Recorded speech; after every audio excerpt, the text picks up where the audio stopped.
Hello, welcome to the weekly poster roundup for the week of September the 9th. We've got a great show for you, so let's get cracking. We're going to start with this poster here, The Apprentice. Very controversial poster because people pointed out that they used AI. They noticed that Jeremy Strong's character here is in front of the chair back here, but then his legs are kind of behind the chair. They also noticed that the flag has 15 stripes instead of 13. And the poster designer for the poster said that AI is sort of like Trump and that it's all bright and flashy when you first take a glance at it, but then the more you look into it, there are characters with 6 fingers and flags with 15 stripes. I like the idea of AI sort of being a reflection of Trump and his fakeness, as in thematically for the movie. I think that works, but I kind of don't buy it because that's really subtle. I feel like very eagle-eyed viewers had to see that. But also, AI is known for creating too many fingers, but the fingers from what I see here are perfectly normal, and they do seem like 5 fingers per hand. So it seemed like that was something that they avoided and something that they tried to avoid people noticing, and people did notice, so they came up with a defense for it. Just morally speaking, I don't think that they should be using AI when they could be hiring perfectly qualified people to be making this stuff. Putting that aside, now I don't really like this gold aesthetic, you'll know from me having reviewed Megalopolis, but I gotta say it's kitsch, but that's sort of what they're trying to paint Trump as, right? Him being all in gold. I think that is thematically relevant to what the movie's trying to say. And then we get Maria Bakalova as our Statue of Liberty there. I think that's really cool. The fact that they kind of look like they're ceramic or they're toys or something.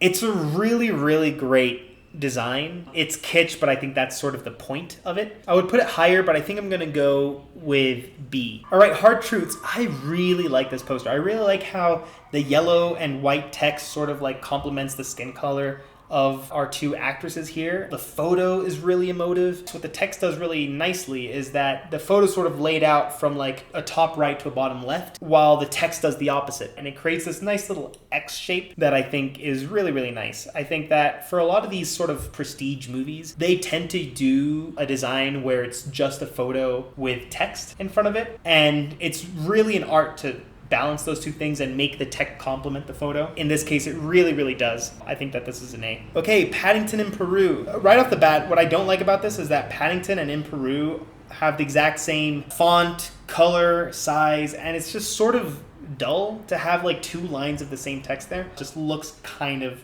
one-dimensional. Otherwise, though, I'm not a big fan of movie posters where people just sort of pose in front of a camera. That tends to be very common with family movies. In this case, though, it's kind of nice because I do like the way that these characters are sort of positioned.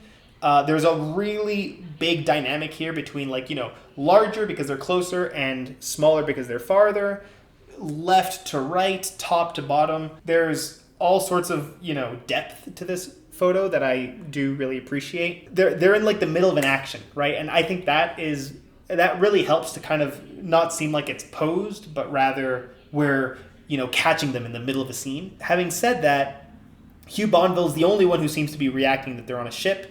She's happy, she's confused, they're taking pictures, she's kind of looking stoically to a different direction. Antonio Banderas is the only character other than Paddington to look at the camera. I think that's kind of weird. It doesn't seem like they're sharing the same space. It seems like they all took their photos in their separate green screens and they just sort of compiled it together. I think I'm going to put that as a C. Okay, Rumours. This is instantly a really, really provocative poster. It's like a column with these characters' faces on them. We got a brain with some fire on the top, pink, white text. I think that all of that is really, really cool, but I feel like there is a sort of lack in execution. I do really like the way that the text here is sort of leaned to the left and it creates a nice right triangle. But then this quote being center aligned while that's left aligned and it has a different font, it just looks inconsistent. I would make the fonts more consistent. I would have that one be tilted to the right, and that way it creates a nice symmetry. Secondly, so I really like this concept, but I do feel like it's a little bit fake. If they had used illustration rather than Photoshop, they could have made this look more 3-dimensional.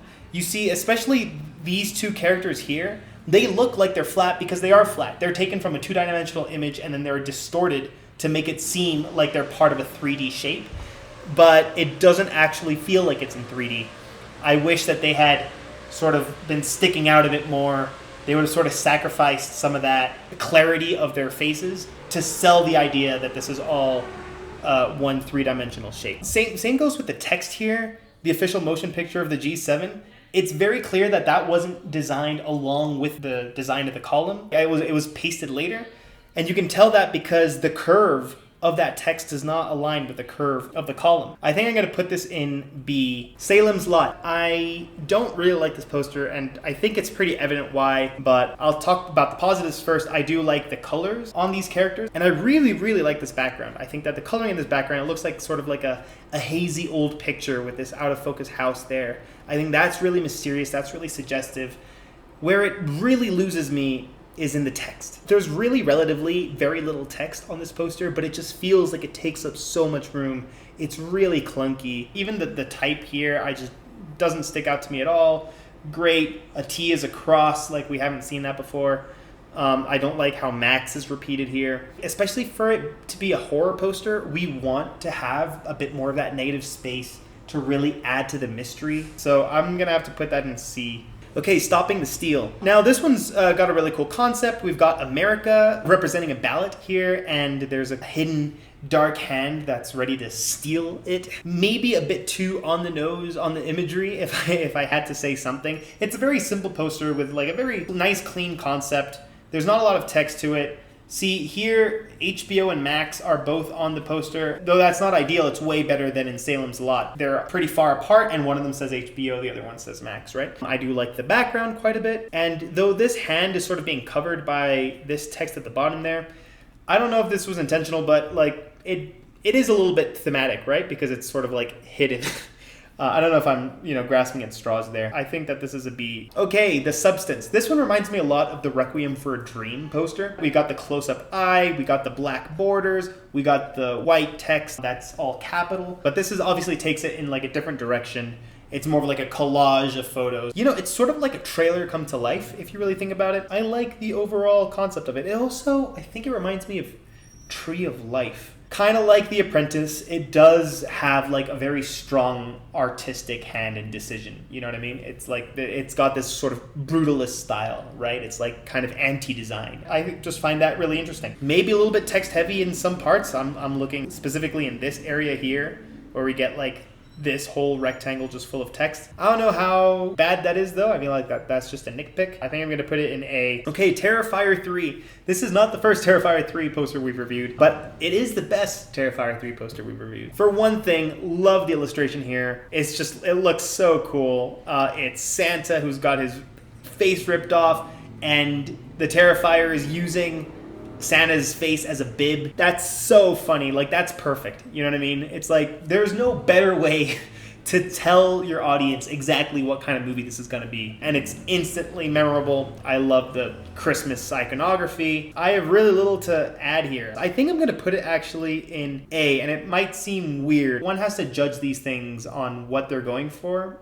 And this is obviously trying to go for like a B-movie horror type thing. And, I always appreciate when things are illustrated. Okay, Things Will Be Different. This is a really dope poster. For one thing, so obviously we got this like infinite keyhole concept here, which is on itself like really, really cool. What I like especially about it though is the fact that these rings are getting repeated at the top here, sort of mirrors the bottom. But in doing so, it sort of justifies the staircase that we're seeing in the middle. The design of something also has like a practical use within the story, within the poster. I love the light yellow and blue. We get a nice frame for our characters in the middle, and I like how the glow spills over onto the floor there with the stone tiles. I think that font is really interesting. Tells me it's going to be sci-fi or something. And everything else, all the kind of obligatory things that you need in a poster with the text and like the credits and the laurels and things like that. It's all really, really nicely, subtly, and classily done. I think it's got to go into S. Okay, VHS Beyond. What I like about this one is that it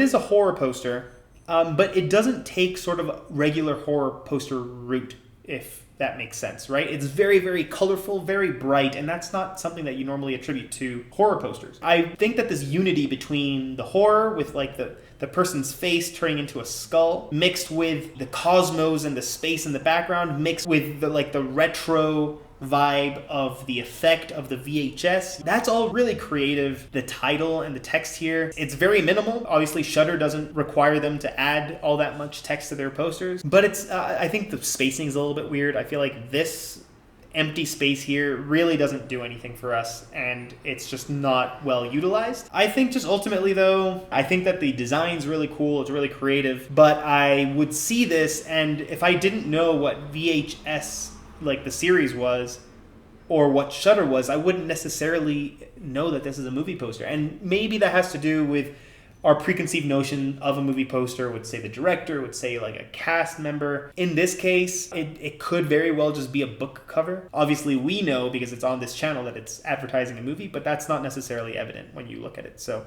I'm going to put it in the B. Okay, Wicked. Worse somehow than the first Wicked poster that I reviewed. I think what's really sad about this poster for me is that, like, if you had just taken 10 people off the street, explained to them what Wicked was, and asked them to come up with a poster, not only would they have probably come up with this exact poster, but they probably could have come up with something even more interesting. And that's just really sad that, you know, an art team behind a poster design really just goes for the most generic vibe possible. In the past, I've taken a poster like this and I would have put it in like a C because, okay, it's generic, it's unambitious, it's boring, but at least it's not like an eyesore and it's not like visibly disgusting to look at. And I don't think it is. Like, I think that, you know, these characters are pretty, we get really nice backgrounds, but I think I'm at a point where this kind of poster, I think, should just get an automatic D because it's not contributing anything to poster design lore. Okay, the last poster for today, Winner. I do like it when posters use like kind of like big frames. It's an aesthetic that I do appreciate. One I don't appreciate is like the floating heads. I don't like that.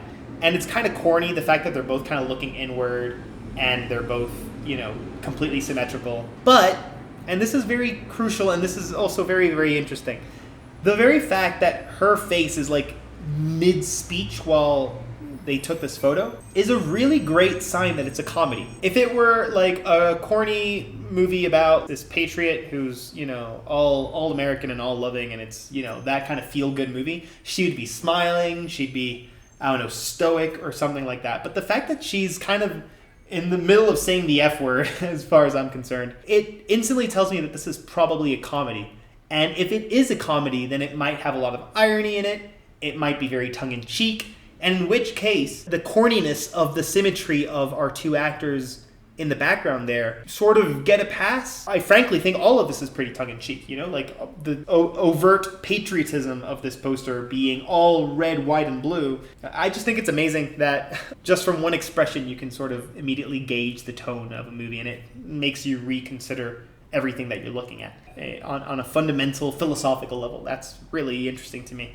And one of the things I like about reviewing posters with you guys. So anyway, I'm going to put that in the B. That's everything for today. Thanks for watching, and we'll see you next week.